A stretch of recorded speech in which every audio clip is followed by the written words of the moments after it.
Hey, welcome to the podcast. It's the Wednesday podcast. That's it. That's what we do. Sometimes it doesn't go out on Wednesdays, though, does it? It goes out on Thursdays now, but we did it on Wednesday. Okay, good. And we are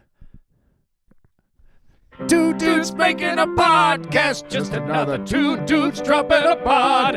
Here to see if two dudes dropping a podcast. How will these two dudes ever survive? You gave that one a lot more than I had. I mean, somebody's got to do the work here. He's the tenor.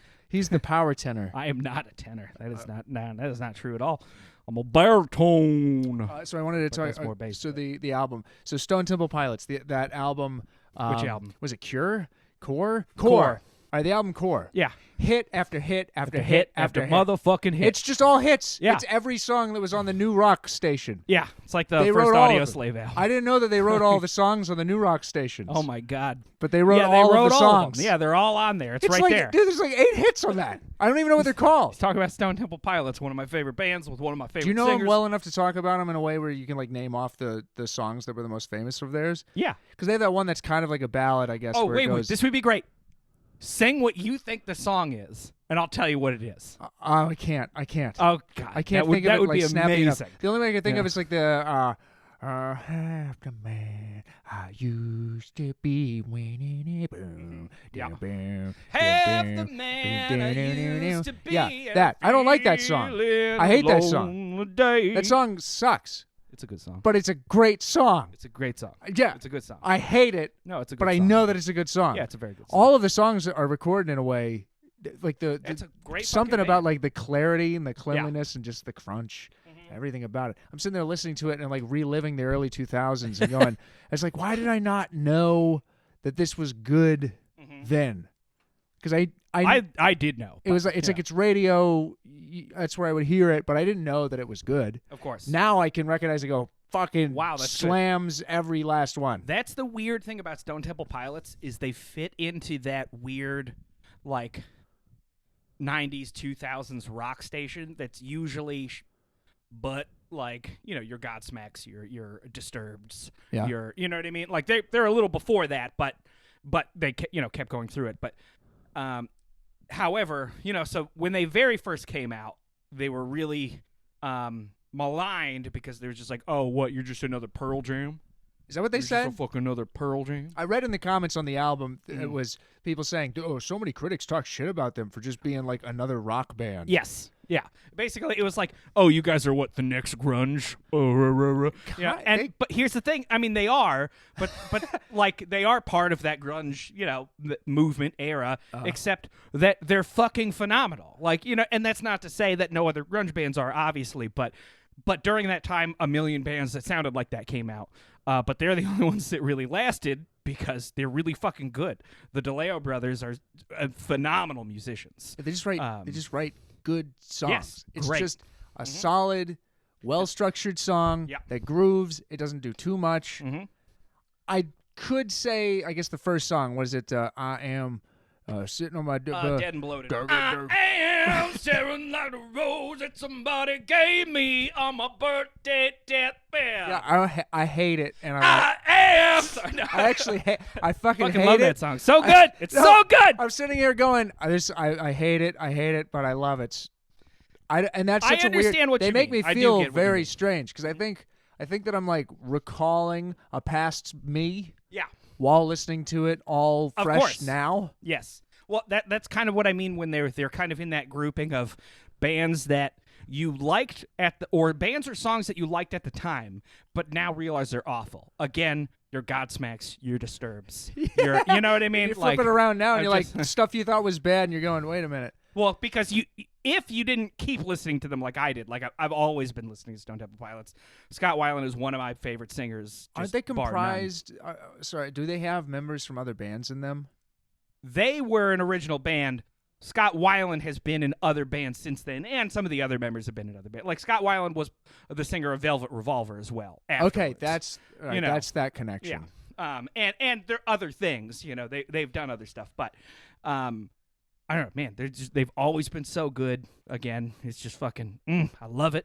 give me more, because it's just solid. It's simple, but still intricate, like, you know what I mean? Like the guitar work, the bass work, even the drums. Like, actually, you can tell whoever's playing it knows what the fuck they're doing. Oh, the drums in it. They do some stuff where they're like where they went. It sounds like they went back and said, okay, this was great, but let's do a take where you hit it harder than you had been hitting it before. Yes. So that we can cut in your hardest hits in places that we want them to be in, even if it doesn't like match the perfect dynamics of later. Because you know, like doing some of the tweaking production stuff where you're like, oh, let's do automation here and there, you make whatever. it the most perfect example of that thing. Yeah, and like because after, so it's like what you do, like a recording, and you get people in, they do like the bland version of the song, and then good like production to put it down, and like, this is what we want. Right, this is the structure. So you built the skeleton, and you got like the original take from everybody that would be just the live band, and then you go, okay, I'm a good producer. Then says, how do we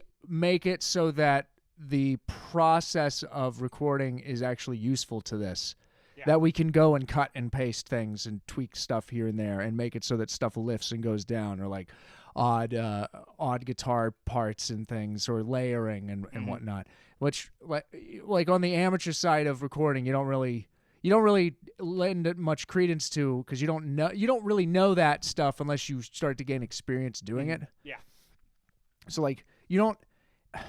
It's you so don't notice, crazy. you don't pay You attention. don't notice it when you just listen to songs. Yeah, it's just a song. But when you try to build songs and then you go back and listen to stuff from a production standpoint, like one of the reasons that I like shitty movies so much. Yeah, is just you can notice like what they're you trying go, oh, to look do. at how they made it. Yeah, exactly. Yeah. And just liking how they made something work in editing. Like, ooh, a shitty zoom. Like, you know, how many? Yeah, like what do we do to like correct for?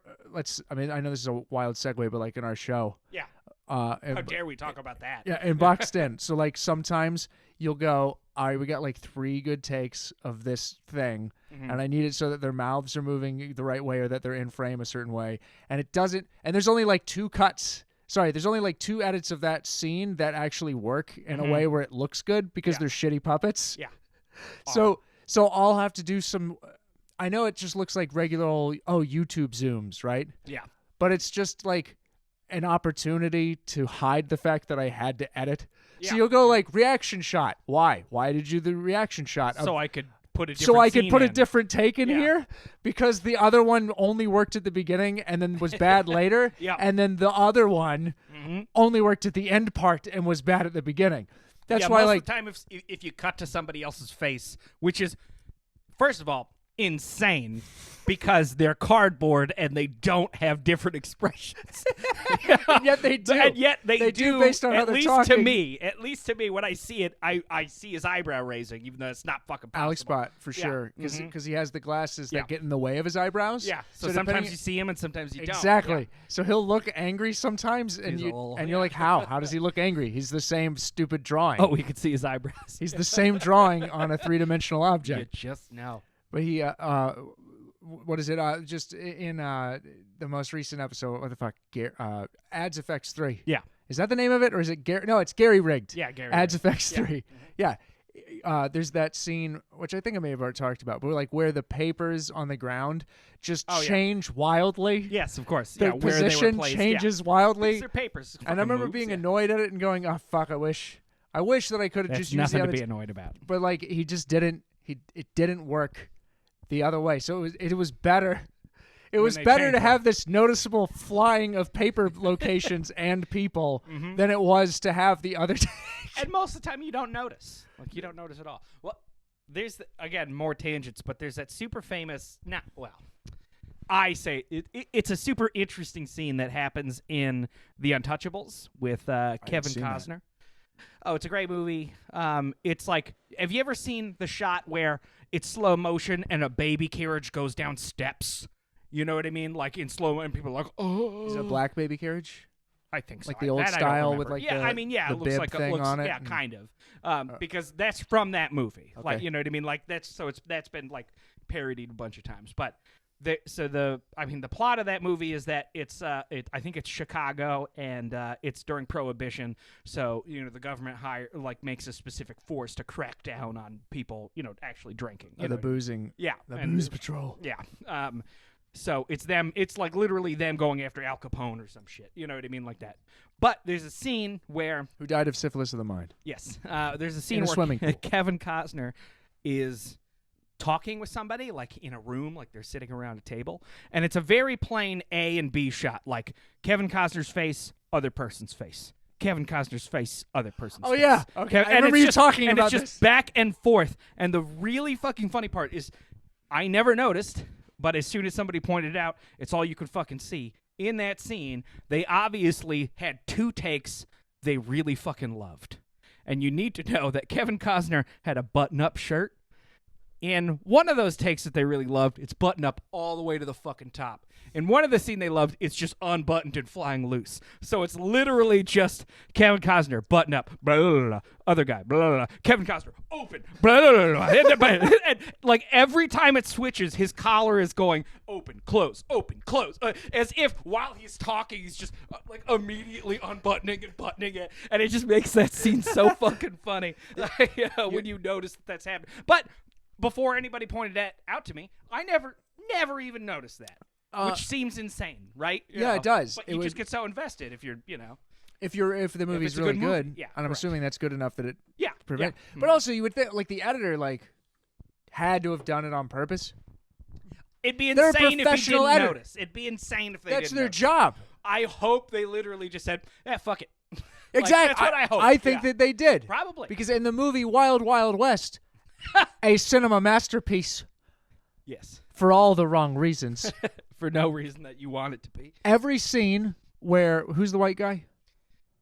Arliss Loveless, or the bad guy. Oh, Kevin Kline. Kevin Kline. Yeah. And every scene that Kevin Kline is wearing a bow tie, it is tied differently. Like every every cut, it's tied differently. A slightly different way. Slightly differently. That means he probably tied it himself and didn't know what he was doing. It's getting wildly askew all of the time. And I couldn't stop watching that happen. Because it has to be hand tied. Probably so they're doing like helicopters multiple and he can takes, fly and it's away. probably really hot or something, yeah, and they he's keep probably taking loosening it it off. Yeah. because it is big and billowy. It's a huge bow tie.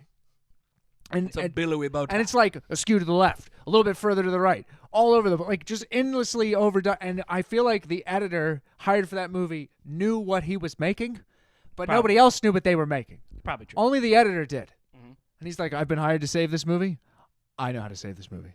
We make it funnier than it was supposed to be for all of the wrong reasons. And it will go down in history books as one of the most amazing blunders of cinema. Yeah. Uh-huh. And that was those things throughout it are the reasons why. Yes. Little shit like that. So yeah, Stone Temple Pilots, a great band. Right. So the album core is like it's like at least 8 of the songs on there made radio for a minute. Yeah. Their best album is probably Tiny Music, Songs from the Vatican Gift Shop. That's a great title. Yeah, it is, and it's a fucking great album. I'll have to actually listen to that. No, that's my favorite Stone Temple Pilots album. Number 4 is also really great, which is their 4th album. And then Core and Purple. Purple is really the one that's like Pearl Jammy. That's the next one up on the YouTube selections list. Yeah. But actually, maybe Core is more Pearl Jammy. Yeah, Core is probably the more like one where they thought they were Pearl Jam. It doesn't matter. They're a great fucking band. Who cares? Listen to fucking Stone Temple Pilots. Scott Weiland, why'd you die, you motherfucker? I thought I liked Pearl Jam. I don't hate Pearl Jam, but I do not like Pearl Jam. You know what I mean? Exactly how I feel about liking the songs on the fucking Stone Temple Pilots album. Exactly. Yeah. I like these because I recognize that they're made well. Yes. Mm-hmm. I recognize understand. what it took to make a song that just works. Yes. Because do you ever how much music is just getting out of your own fucking way? Yeah. Like so much of it is getting just out of your own way doing and a thing making that a works. good song. Yeah. And because it'll usually be you'll write something like that fucking sucks. There's so many bad decisions made under the idea of integrity. Yeah. Oh my! All of them. Almost all of It's them. like it's integral to my being, my identity. I can't This shit song- on this riff. It has to go to 7/8 here, plus an 11. It has to. It equals out to 18. It's a great number and it's legal. Because oh my god. Well, like just And thinking it's of like, legal. what are your reasons? Just I making know. the Yeah, absurd Yes, connection of of like, course. what are your reasons for making terrible decisions? Artistically. Usually because you think it's artistic, right? Yeah. Well, how many of them are just like this? Well, I already made it this way, so like I can't just go back and fix It's it. often and trust me, as much as we make fun of people who don't try, right? You know what I mean? Like bands and stuff. There are like people who that, try whatever. too much. Well, Okay. it's yes, because it's always like, well, I'm going to do this because instead of that, this thing, blah, blah, blah. And it usually ends up being just as shitty of a reason as if you were Nickelback just creating a song because that's how the formula goes. You know what I mean? Like being like, well, I want to do this because I don't want to be a hack is as hacky of a thing to do as doing something hack, right? You know what I mean? Yeah. Because you are obviously thinking, well, this is shitty. We can't do it that You're way. overthinking. Yes. Mm-hmm. In that sense. Yeah. And by overthinking and overanalyzing, you are doing something not out of artistic integrity, but because of out of some weird bullshit like feeling that you have yourself. You know what I mean? You have to subvert what you think is a block of like selling out. I guess. All I'm saying is that was the old thing. There's no difference between when you write a song not doing something because you think it's too hacky than lying that you saw the Pokemon movie in 4th grade. I'm just it's the same reason. Like I own what I mean. 4 Segas. Exactly. Yeah. It's the same reason because you want people to like you. And that's not artistic, motherfucker. No, either. it's not. Yeah, exactly. Yeah. If anything, doing stuff like I don't know. Actually, that brings up doing things so people will hate you is also kind of like Of course. equally. Well, like okay, so like Waves crash against piano chords. what is that a reference God. to? Have I... Okay, this is gonna be great. So I played a lot of shows back in the day.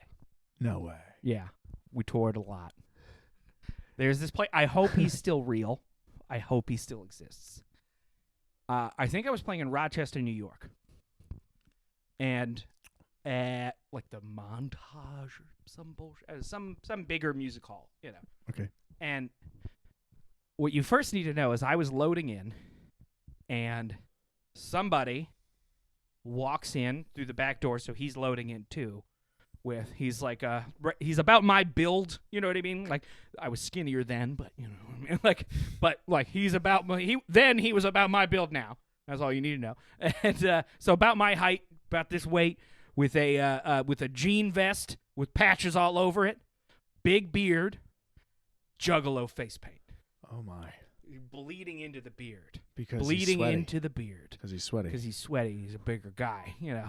And he comes in, and I'm already like, it's gonna be a good day.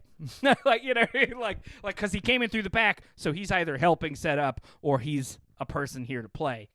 Either way, it's gonna be a good time. Now we're bringing stuff in, and he's immediately just like, "Hey, you guys need help?" I'm just like, "Cool." No, but okay, all right. Like I'm getting a feel for this guy, you know. He's playing first. And we've already backlined on the stage. I don't remember how many other bands were there. He's not setting up on the stage. He's setting up on the floor. And he doesn't have anybody else. I mean, other people are helping him, but it's clearly just him. And he's got a Marshall half stack, you know, a 410 cabinet and a head, and a PA. Like a little, not even actually a PA speaker. I think it was like a shitty practice amp, to be honest. And a mic stand. I see no guitars. I'm already very interested. Very interested. Okay. So I see him setting up. I also see him set up his merch table. What you need to know about his merch table, just pins of other bands. Just Misfits pins, Pink Floyd pins, you know, just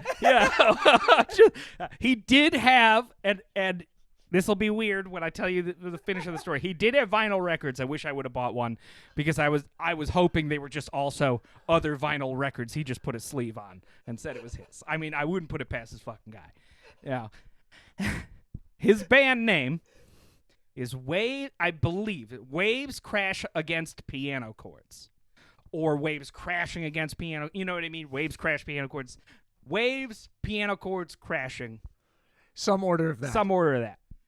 So again, he's setting up, and I see no guitar, but a Marshall half stack and a small practice amp, and then his mic, and he plugs his mic into the Marshall half stack, and then that is mic'd, and that is like going into the small one that is then going into the PA system. I'm just like, what is happening? What is happening here? And again, you're looking at a guy that's like about my kind of hair, same style of beard that I have, but even bigger, and Juggalo face paint, and jean vest with whatever patches on it. And I'm like, oh, okay. So then he's about to start, and he's got about 4 or 5 people around him, very close around him. And he's on the floor again, not on the stage. There's no reason he can't be on the stage, but he's not. He turns on the amp.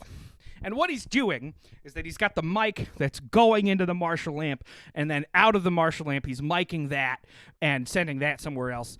And so he's also standing in front of it. Well, real quick, it's like he's using the Marshall amp as just the world's biggest overdrive pedal. Yes, that's very similar to what he's actually doing. What he did is flipped, and of course, his microphone had an on-off switch, so you know it's not a good one. Yeah, but that's called a kill switch. Anyway, so he shitting on my mic. No, he turns on the amp, and then immediately screechy, piercing feedback. Like, I mean, like,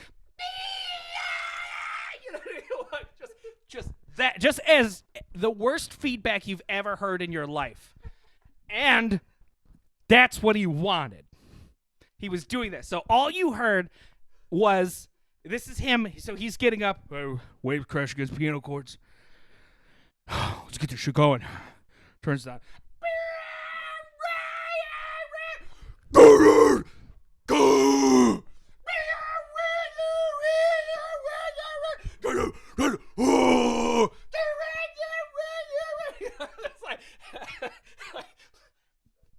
For 40 minutes.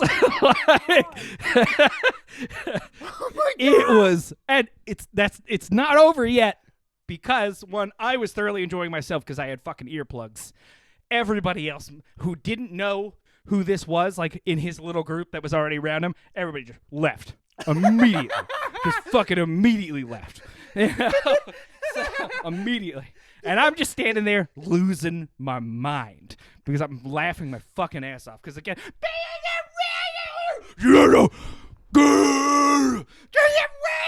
like, it's just, it was insane. Like, he literally got to the point where he was doing the feedback like a beat at points. Like it was weird. And to make it even better, all of his friends that were in the circle, they were all beating each other up. So he's fucking punching them like fuck.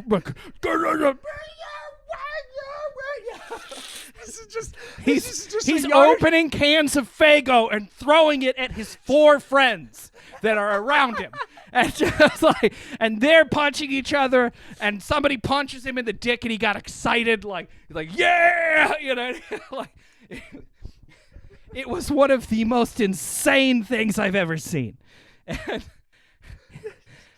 I can't, I'll never forget that. Like, you don't understand. It was absolutely insane. And then, of course, when he's done, I'm probably the only person not in his friend group be like, wow, man. And he's like, I know, right? And it's like that Juggalo face paint is in his beard, on his shirt. He's sweating like a fucking hot dog. It's just like all gone. And again, I'm just like, you want some help? Oh yeah, man, that'd be great. Like, it's just very, very calm, very cool. Like, oh, that'd be thank you so much, man.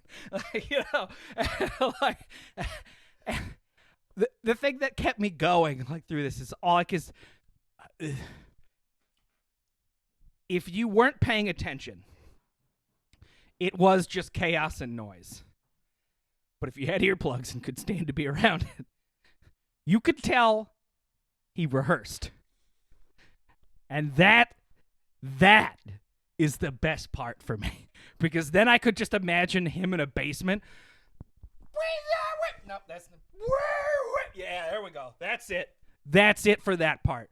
That's it. What should I unintelligibly scream? Because again, this is not a good sound system for vocals. It's a good sound system for feedback. So when he spoke, all you could hear was kind of, it's like you could not hear a fucking word he was saying. And I was just like, man, I wanted to be there. I want to see him practice. What does he do? Production notes. What does he do? Why is he selling pins of other bands? What was on those vinyl records? What was on them? Could it possibly be that? I was able to find him on Bandcamp not too long after that. So hopefully they're still up and he's still out there because wow. Were the recordings the same? Yeah, I mean similar. You know, yeah, it was the same shit. But yeah. it's the live show. That's what you're there for. Oh wow, yes, no, that live It's show. like G.G. Allen shoving bananas up his ass and demanding people take their clothes off. And nobody does it. Nobody does Nobody it. does it. Nobody They does all it. just Yep. left. You've seen the documentary, Yes, right? of course. Everybody yeah. just leaves or he like smooshes a banana into his butt.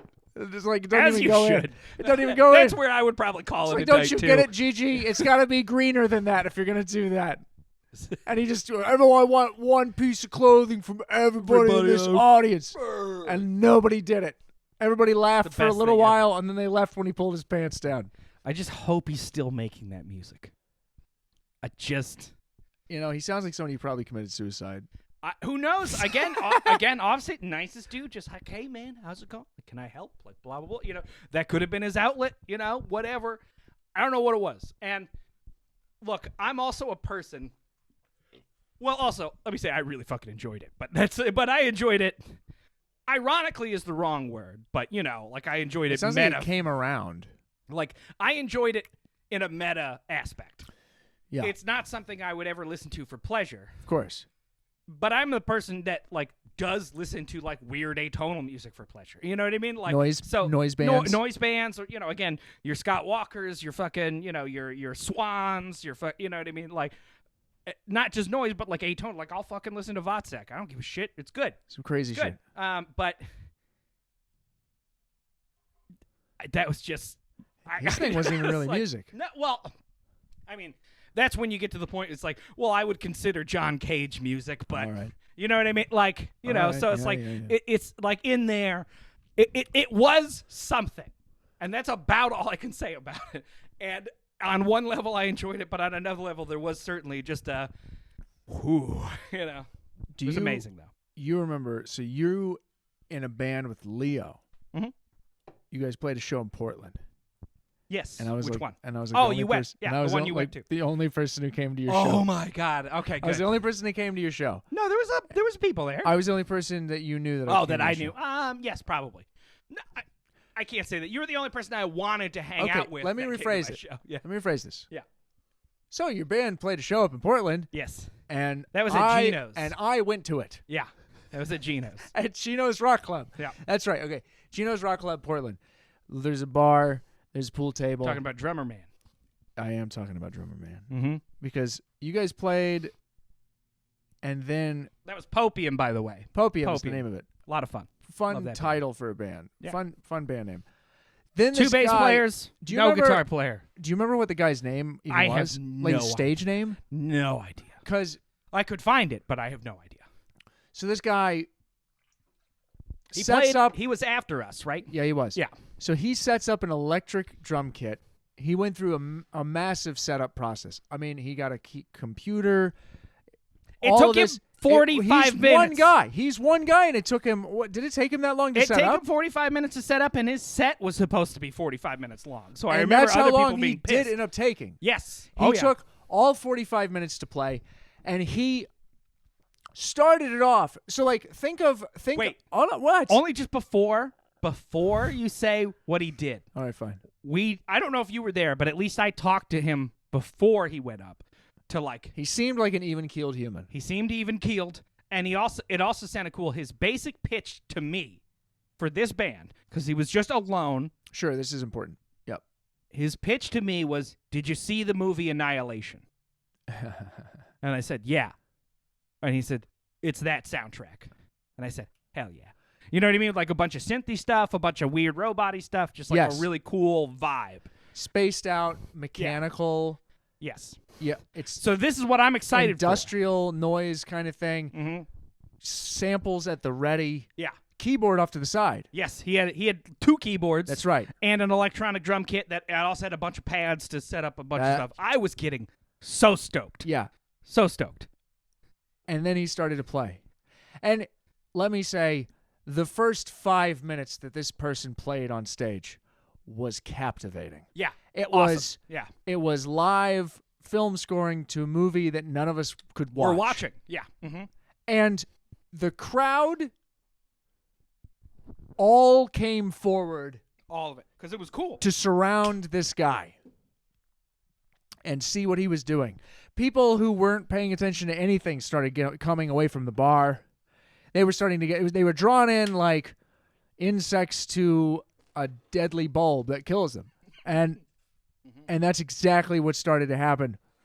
Because after that 5 minutes, you realized that this wasn't a slow build to a final break where there was going to be a beat. It was only going to be scoring a movie that we couldn't see. So we could never anticipate the emotion. I would even say it wasn't scoring a movie we couldn't see. It was scoring a single scene we couldn't see. Because it had no change. A film score would have a change. Yeah, you know what? You make a fair point. One scene, really long scene. So like whatever terrible art drama from college that you're forced into watching. The guy that holds the candle in the pool. That walks back and forth. He was scoring that. Or just like a sad person in a kitchen, right? He was scoring that with an industrial fucking nutty thing going on. And it was like, I remember being more amazed as time went on that it wasn't stopping. It wouldn't stop. It was amazingly weird. It was getting like people at the bar. I remember the face on one woman.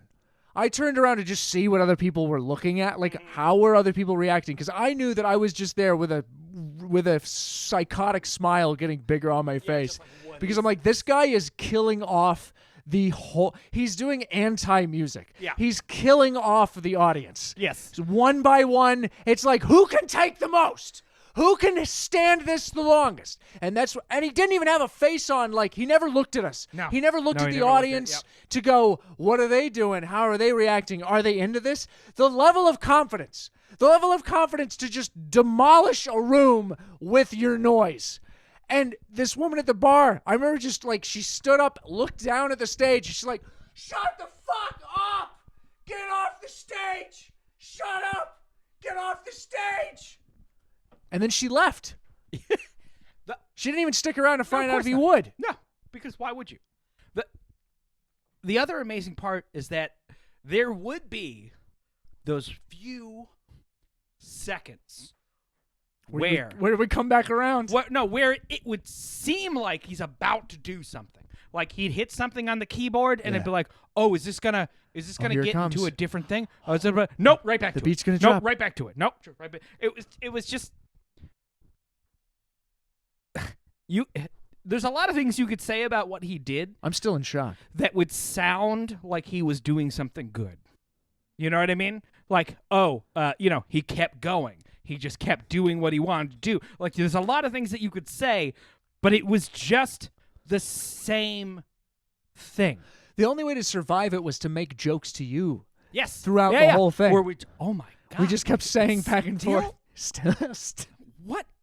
We went outside for a smoke break. Yeah. Came back inside and it's still going on. Still. You're like, what? It's never and How is this nobody wanted possible? it. Nobody wanted it to keep going. Especially the change from how cool it was in the first few minutes to Jesus Christ. Yeah.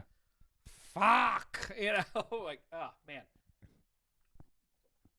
That's another guy where I want to know if he practiced. Well, we looked him up and he didn't. He had recordings, and they were like snippets of that. Sure. But they worked better because they were small snippets of things. Like, there was only 8 minutes Yeah. or something, which like even 8 minutes is too much. But like Yes. you could handle it for 8 minutes. Yeah. Because 5 minutes was cool. Yeah. But it's not re-listenable. You don't go, oh, my favorite part is coming where he hits the drums again. Exactly. It's just In a way, very similar to Waves Crash Against Piano Chords, but at least Waves Crash Against Piano Chords was purposefully there. Crazy? Well, yeah, it was like purposefully there. Like you said, anti-music. Like, and that's exactly what it was, because he was purposely there to challenge you. Whereas this guy had his head up his own ass too far. I don't think that the guy you're describing knew that that's what he was doing. Oh, That's- I 100% know he knew that he was doing that. He was 100%. challenging everybody to hate him? Yes. Okay, like, why? Because of the punching stuff? Yeah, Okay. I mean, there's no way he didn't know that. Okay, like, fine. you know, because I mean, and especially, yeah. It's still Again. odd. Yes. Oh, Like, no. as a science no, experiment, I'm it's not very saying odd. it's not odd. I'm just saying the difference is that I feel like Waves Crash Against Piano Chords is at least a little bit in on the joke. Okay. You know what I mean? Which is strange because you would think that the guy who presents himself as being more intellectual would know. But he was the one that seemed oblivious. He's the clueless one. Yeah. And this is what we're talking about getting in your own fucking way. Yeah, that's it. Yeah. Because he had something that could work if he could just recognize that it was only 5 minutes Yeah, of. every now or and less. again, you could have hit some kind of melody. You could have hit some kind of leitmotif. You know what I mean? Like, you know, if you're doing score, right? You know Yeah. what I mean? You could have, you know, brought something to mix it up, to change it around a bit. He didn't fucking slow down. He didn't fucking speed up. He didn't fucking, Like, why are some songs 2.5 minutes long and some songs are 5 minutes long? But both songs could be structured in a way where it's just A-B format. Yeah, it's verse, chorus, right. chorus. Why are some only 2.5 and some are 5? Because. Be- I mean, that's it. I don't know. But sometimes they work. Yeah, sometimes they work and sometimes they don't. Yeah. Sometimes they work twice as long, but also at the same beats per minute. Yeah. I don't know. Just is. I couldn't answer that question. No, I know. You just know whether it is or not. Yeah. Let's talk about moving your entire house, Why? because I just did that this weekend, except it's not my house. Yeah, you moved somebody else's house. Yes, I did. Yeah, I mean, I've done it a couple times. I've helped other people do it a couple times. Sucks, but it's also kind of fun. Well, depending upon how you let it go. Mhm. Or like what sort of like mentality you bring to the table. Correct. It sucks and it's kind of fun. And I mean, it's better if you got friends. I mean, that's just you know. Yeah. Yeah. I mean, Well, it was done amongst friends. no, I know. I'm just saying, just in general, like it's better if you got people to commiserate with. Mm-hmm. You know. What's like the inevitability of moving though? And then you're moved. I don't know. No, you downsize. You're That- moving, but that you also try to depends. downsize. I mean, that depends. You should, yes. Well, you attempt to downsize while you're moving. That's what you end up doing. Unless you're So moving you end up having into to a come to bigger terms. place. But what? Unless you're moving into a bigger place, All right. If you're moving in, well, then I guess you don't have to. then if you you're got to moving. upsize. Fuck, I Upsize. got to buy more Well, furniture. well, you know what? That's what happened to me. Yeah, I When know. I moved. I know. That's Yeah. yeah. I know. Because I ended a portion of my life in the last like 6 months and found out that I didn't own anything. It doesn't exist. Have you ever looked around and gone, I don't own anything? I mean, you own yes, some it's stuff, been a while, but like yes. you don't own any of the furniture. Yeah. It's been a while, but yeah. Yeah. Yeah. Did you ever move out of a relationship? I've never been in a relationship where I lived with somebody that And then left it? and left it. Correct. Oh. I've been in relationships where we had things together. You know what I mean? But Yeah. like what? Yeah. Like you both had a sandwich together? Yes. Like It in was the a fridge? sandwich. It was a sandwich. We were going to split that later. And I was like, "See ya, bitch." No. Sorry. Take the sandwich and I'm out. Yeah. I'm out. It's really, you know what? It's really strange to to look back and realize. Past relationships don't exist for me. Just kidding. That's not Well, true. you've had one really good one for a really long time. Well, yeah, for and then like you've had ones that you 12 like, years or Yeah, and some you like, shit, yeah. you had stuff where you fucked around and all that. Like had fun Yeah. before. I mean, and before there, finding and where you wanted the- to settle. There was down. also the high school years of way too much emotion and not enough actual reality. Yeah, you know, of where you course, make know stuff what I up mean? because you've seen movies. Yeah, That's all you've ever exactly. seen. I love you. Based The off fuck? of You don't what? even know what that means. Based off of what exactly? You went to see a movie together.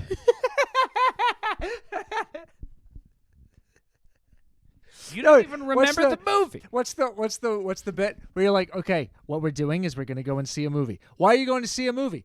Because I saw Not Another Teen Movie, and they got that like popcorn thing where like your like dick goes in popcorn, and like, maybe somebody's touching, or like I don't know where that trope is from, but it's from somewhere. Yes. It's shown up and has been made fun of. Is that like Revenge of the Nerds? It's an or older something? movie like that. I don't think it's Revenge of the Nerds, but it is an older movie like that. Yeah, so that's come from somewhere. Maybe that's like a Playboy thing. Like it was an article in Playboy, and it was so funny that it got passed around like an early meme. Yeah. What is the origin of the my dick's in the popcorn? I don't know, but I would never want my dick with that much salt and butter around it. That's insane. Well, yeah, That's insane. pH balance is important. Yes, and that is way off. Quite. That would kill tadpoles. It's way too base. Way too basic.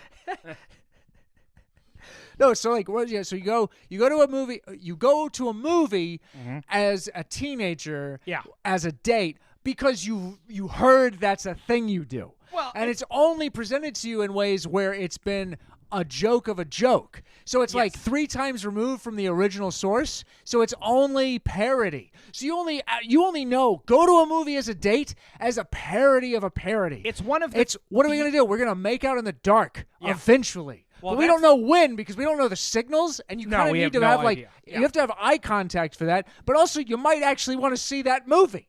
So you're like, what? You're 15, and you go and you see a movie, and you're like, I kind of want to see this, but I won't know what's going on. Pirates of the Caribbean is great. But you're like, but like what's the you the go point to a of, movie. I do know why. All right, tell me. I mean, you go to a movie when you're a kid, a teenager. Well, because that's the only place you can go. Well, yeah, for a date because it's the only place you can go. You can't go out to dinner because you don't have fucking money, so your parents would have to come with you, right? You know what I mean? Like you don't fucking there's nothing you could go to the park, you can go to the mall, you can go to the movies. That's about it. That's about it. Yeah, and you could only go to the movies because you could just tell your parents, I'm going to the movies because I have $5 or $10 or whatever, and they'll be like, yeah, get the fuck out of here, Sure. So.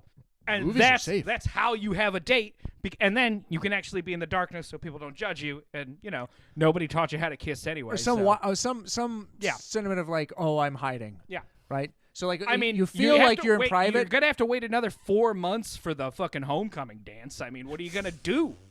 Then you still gotta ask them out. Yeah. Sucks. But I'm remembering a very specific thing actually, where it's like we went to go see the movie. Shia LaBeouf was in it, of all things. Holes.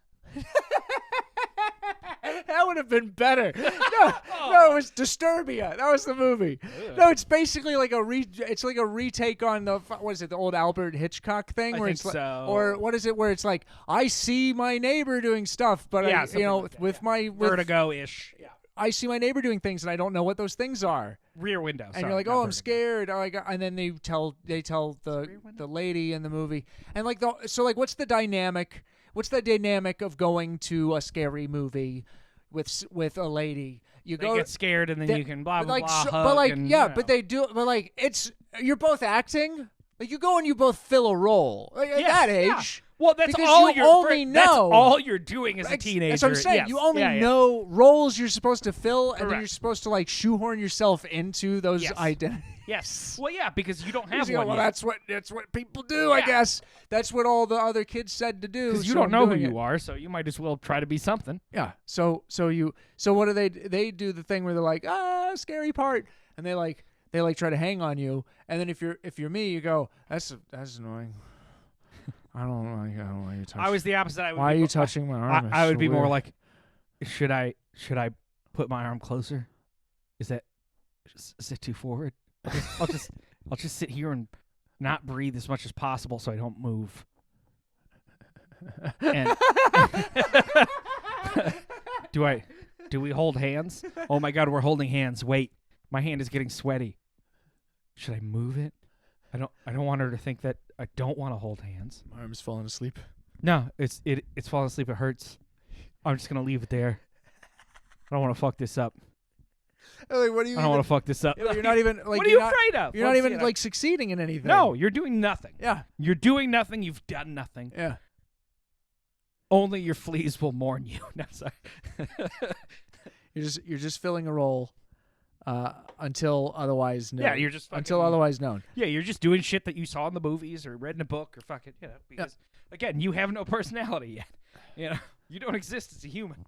So let's see. So I promise. The jumping off point from that was okay. So it's a 7-year relationship. Oh, when you moved, yeah. Yeah. And there was a day that I remember where I looked around the whole place and I went, I don't own anything here. I mean, that should be a freeing feeling. It was kind of. Okay, good. It was. Yeah. It was, but to go, I don't own anything. I just live at somebody else's place that I pay for.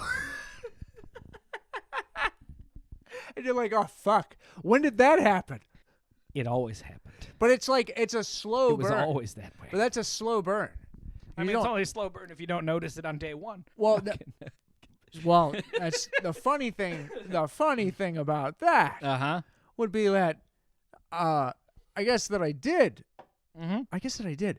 But oh my god, this is a big fucking subject. We don't. We're already here. We're already here. So you're moving. No, I'm kidding. Okay, well, like we're on the subject of moving. Yeah. So all right, when you move, you downsize. Generally. And so you have to. So you end up having to go through all these weird little things, and you go, is the sentimentality to this outweigh its space it's going to take up in yet another closet? Yeah.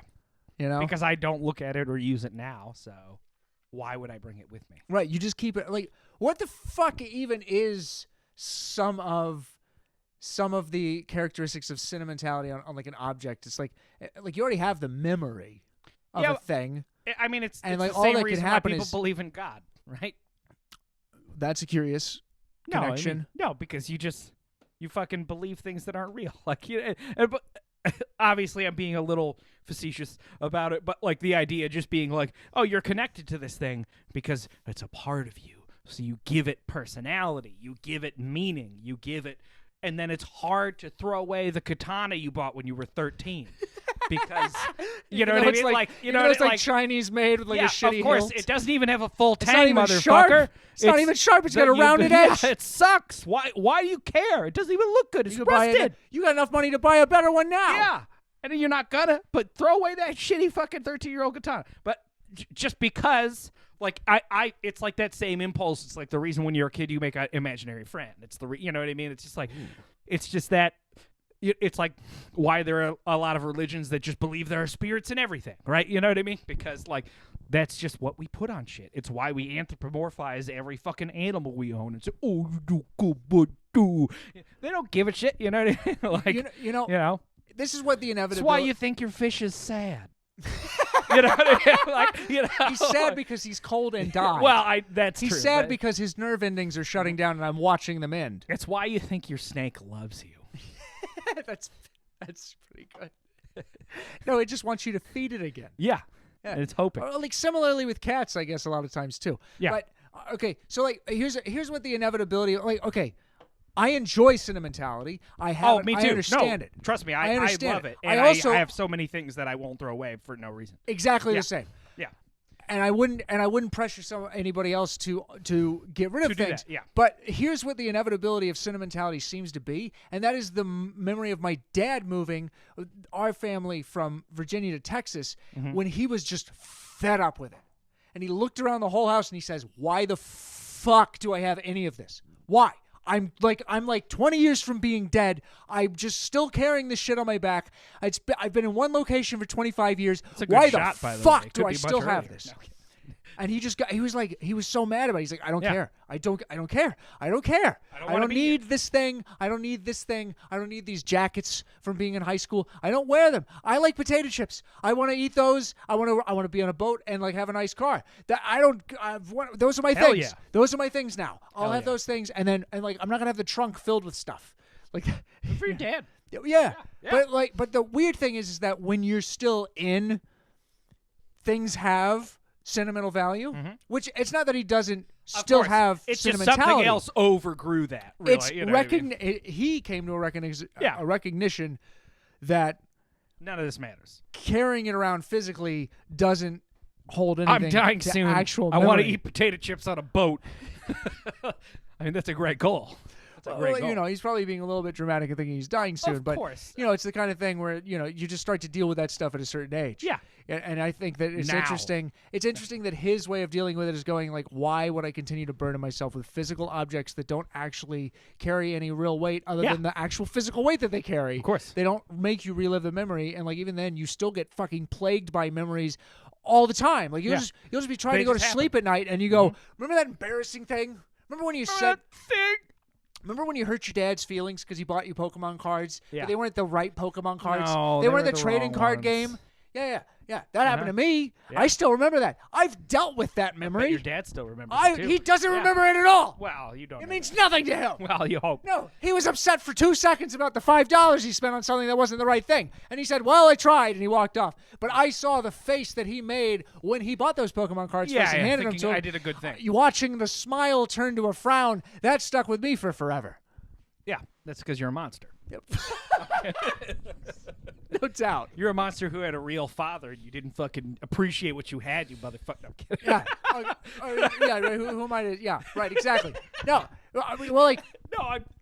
Well, one of the fuck things about that particular thing is that I have absent father syndrome, but he still was there. But he was never really absent. Right, He exactly. was just aloof. No, because He was aloof. but it's like but He was that's- unreachable within your home. right. Yeah. It's the workaholic dad instead. Mm-hmm. It's like, okay, so what does he do? He provides. Mm-hmm. Yeah, so he successfully provides. Yeah, and then he has to deal with the fallout of the complexes developed from his absence. Might as well just leave your family at Right, that point, exactly. right? I mean, yeah. Just get the fuck out. Why don't you just go?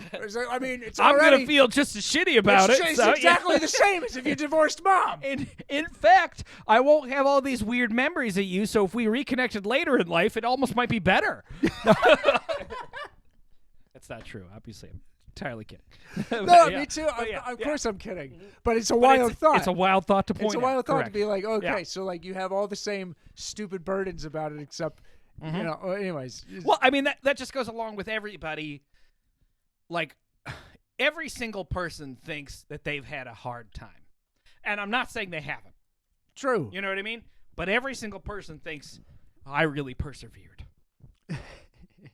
And again, most people have, but we can't all have persevered as hard as everybody, right?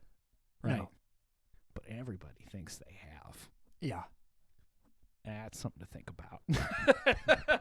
It's just saying that everybody thinks like, oh, I clawed my way from the fucking bottom and I did blah blah blah. Like, you know, like, Usually the details are what brings it out. Like when they, when you start to get into that. no, of course, but I just mean everybody tells their own story of being the underdog. Well, we can't all be the underdog, can we? No. Because then there's no overdog at all. Well, because then what are you supposed to rub up against? But at the same time, fight at the against. same time, how does anybody assume they're top dog? Because then if they did, well then, there's no way to fucking live your life, right? You know what I mean? What, to be thinking that you're top dog? Well, not to be thinking that you're top dog, but to not think that you're personally struggling against something. I don't. You know think, what I mean? know What do you do? I don't think everybody does think like. I think 90% of people do. Yeah. Okay, but there are. And the people who do consider themselves at the top, like the bully at the top who's keeping people down, they got there because they were already there before. You know what I mean? So they still tell themselves like, I'm here where I am because I was king shit. Oh, because and you were I able to made it like because I was able to save- strive I to was the able to top, stave- and now I'm gonna to fuck save her. this Yeah, spot. like, I was yeah. able to save this spot Yeah. by fighting off. The I was monsters king of the coming hill, at me motherfucker. all yeah. my life. Yeah, I've been fighting them off. You know, Do you know how many people's necks I had to step on to get to where I am today? Exactly. As a used car salesman, yes. and the thing is, the reason why we all think that is because it helps us live our lives. You know what I mean? Like, because again, if Whatever helps you sleep at night. How do you commit genocide unless you think you were the underdog, right? You know what I mean? Like, I'm not saying that's a good impulse. I'm just saying, how do you do it unless you really think, well, if I don't do it, I'm next. I mean, like that's bad, but I'm just saying it's a very clear A to B, like it's a very clear step. We're all monsters. All I'm saying.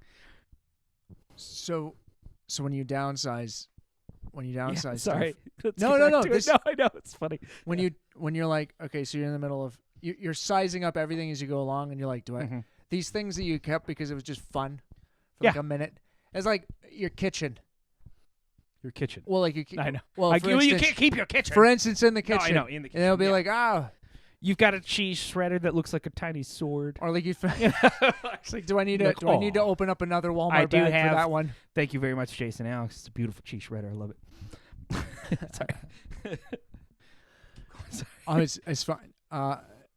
I don't really. You know, like just okay. You start going through your little things. Yeah, and you're like, your okay, little things that you yeah, have that you there's- love Yeah. for no reason except that you love them. It's like, oh, this one's. I like this one. Yeah. I I mean, I have that with all the things I own.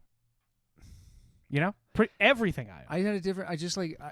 So I've sold one base in my life. in connection to. Do you understand? Yeah. So Yeah. in connection to like my experience with moving, like 2 different moves. All right. And I sold it to my friend.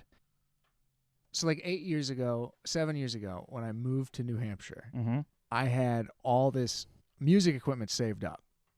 So I had stuff You were in Luthier school before that, right? Yeah, You yeah. were. Where was that? That was in Michigan. Michigan. Yeah. Yeah. Mhm. So I went to school in Michigan, and I ended up moving to New Hampshire, in with someone. Yeah.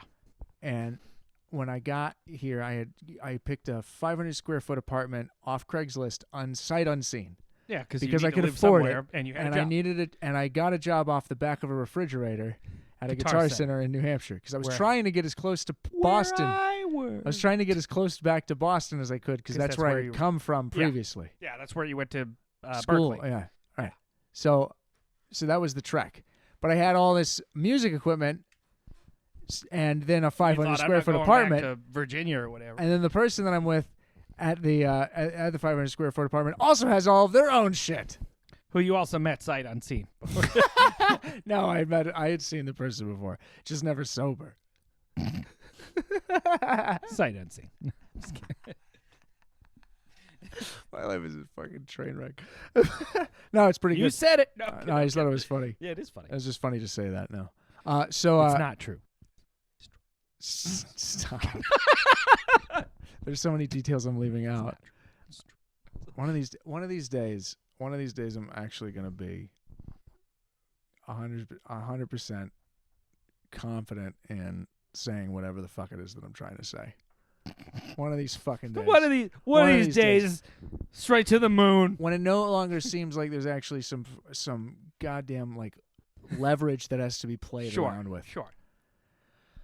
But that's why it's a little bit vague. So, Bag you. so I ended up. So I had all this music equipment, and I had bills that had to be paid, and I was taking it upon myself to then sell all of this all this shit to make some space. So I sold all this music equipment to make some space in this tiny apartment to make ends meet for a brief period of time. Hated already. Until money came in for a job. And then for like years, I didn't even have an amplifier to play my guitar I through. remember that. That's awful. Because I had electric guitar, and it was a 7-string electric that I still had. Yeah. Because I refused to You sell still do that. have. And I still do have it, but I sold my Kirk Hammett 6-string. It was a signature LTD. I mean, yeah, like it was a solid guitar though. Of course. It's just lame Kirk Hammett signature Yeah. guitar, and Yeah, I it's sold like- it for half of what it was worth because I needed it to Yeah, move because you needed it now. and I sold it on eBay, so Now. at least it was still private sale. Yeah. So I did better than what I would have gotten if I had gone to Guitar Center. But when I was working at Guitar Center, I sold things to Guitar Center and still only got 50% of the value and Yeah. took the money right then and there. Well, I remember 60%. like having like a half 60% stack. of the value. I had a Valve State half stack Marshall, and which in reality, Valve State Marshall, terrible. But the mid scoop on that, you think it does Yeah. something good, but it doesn't. Don't. Everything is bad Don't on touch it. these digital fucking amps. Throw it away. There's no point in having a giant digital amp. You might as well have Correct. a small digital amp. Yeah, absolutely. Yeah. Because bigger speakers with no power doesn't equal louder equal sound. more power. Yeah. correct. Yeah. Yeah. So, Yeah. anyways, I sold that, and I sold all the other things. I sold all these extra guitars, but I kept my first guitar. I kept my dad's original acoustic guitar, and I kept that 7-string guitar. So I kept the guitars, but got rid of all the other stuff. And it was like 2 years before I ended up. Oh, you still had your the guitar you made too, right?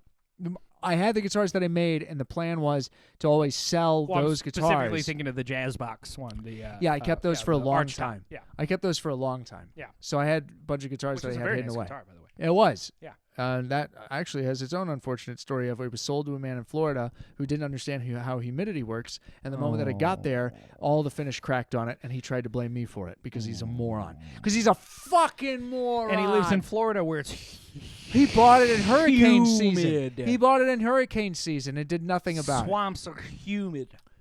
Anyways.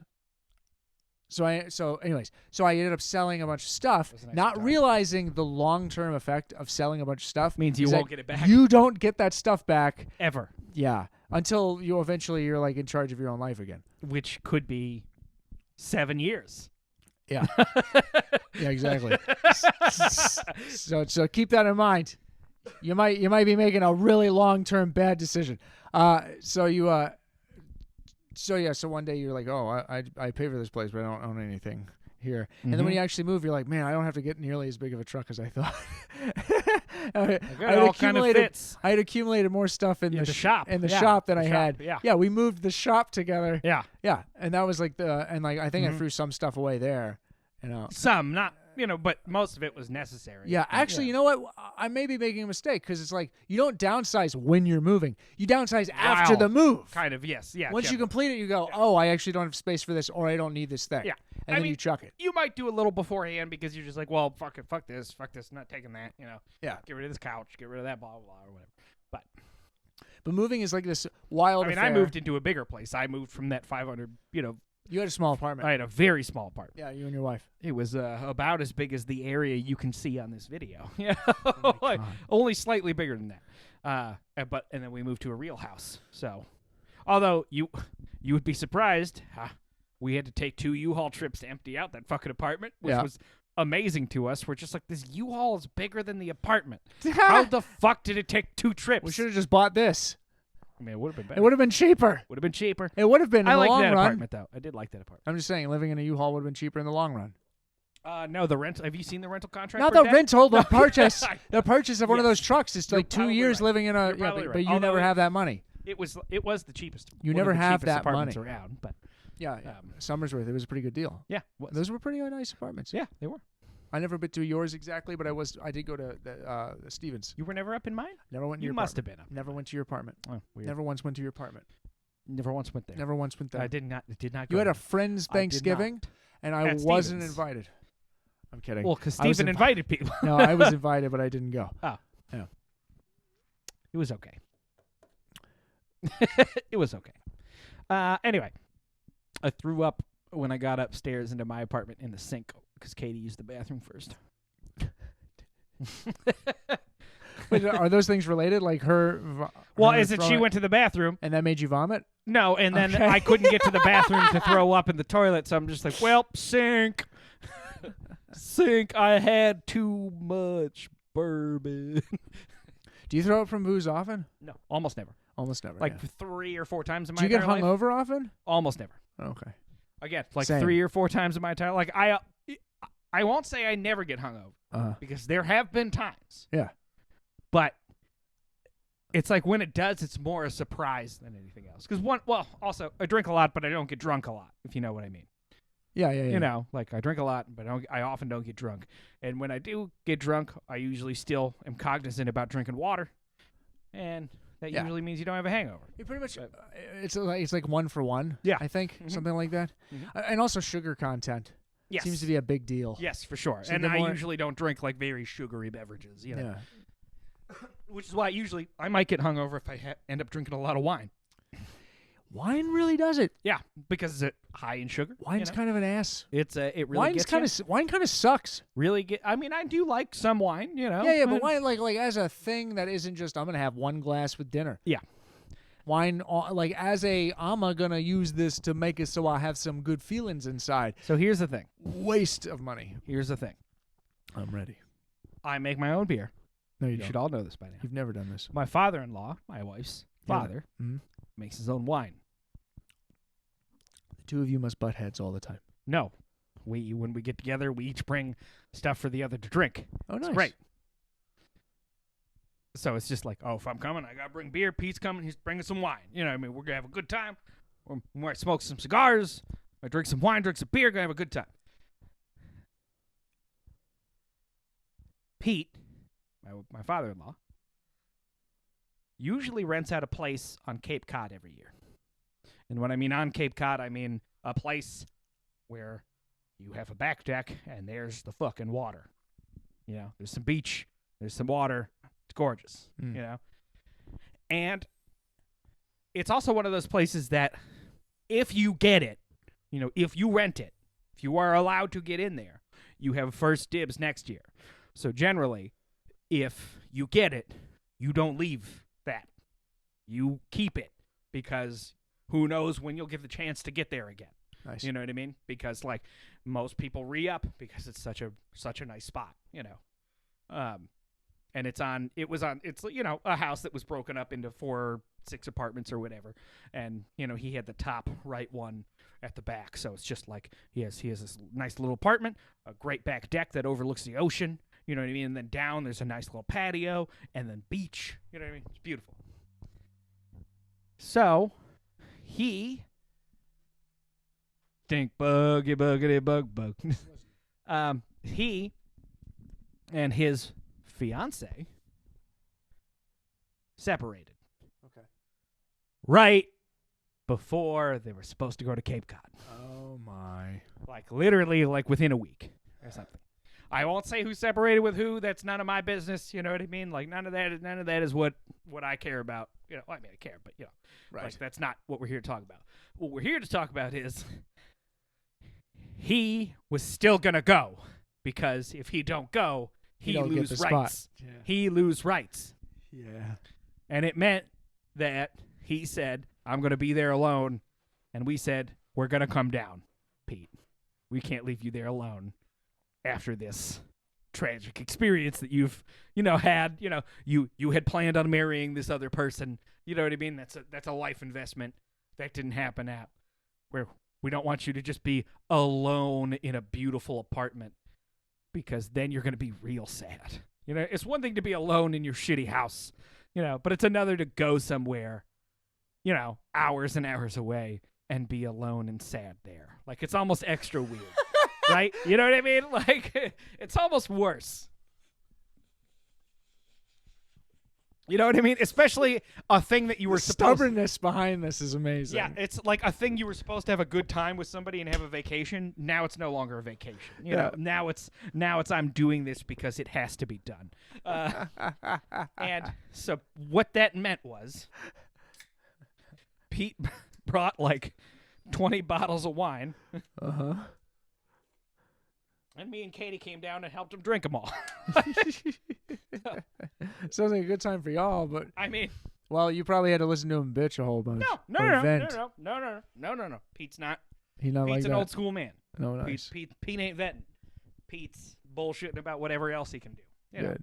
which is good. Yeah. But it did mean for like a solid day, in one day, between 3 people, about 10 bottles of wine. Oh like, my God. Because literally all we did was hang out there, out on the back porch, and bullshit, and make food, and stare at the ocean. Uh-huh. And that's it. Uh-huh. And my God, when I woke up that next fucking day, I did not know wine could make your shit a different color. I'm here to tell you, it can. Yes, it can. I'm here to tell you it can. Can I tell you, so the first time that I ever had, Blue margaritas will turn your puke green, but your shit'll still be blue. No. in conclusion, the first time that I ever drank alcohol was stealing it from my parents' box of wine. Yeah, because so again, they can't see the level go down. Boxed wine Yeah. because you can't see the level, and Yeah. I filled up a huge cup of it because I wanted to get drunk off of it because Yeah. I wanted to experience it. And Of I course. had had a beer before and I Sure. had experienced a buzz, but I wanted to Get do drunk. better than that. Yeah. Yeah. So on an empty stomach, I drank boxed wine, and the next day I shat red. Thought it was blood, and there was no one I could confide in about it. I couldn't talk to anybody about my bloody shit until You thought you were dying. No, but the way that I went about it was I was like, "Hey, mom, so like, would it be hypothetically irregular, if someone were to poo a reddish color. Oh, okay, I see. Okay. No, not me. Maybe like a friend. That's all I got. I think we should close out. Teenagers are so stupid. Yes, they are. You fucking idiots. I would love to be dumb again. You're all idiots. It was so much easier.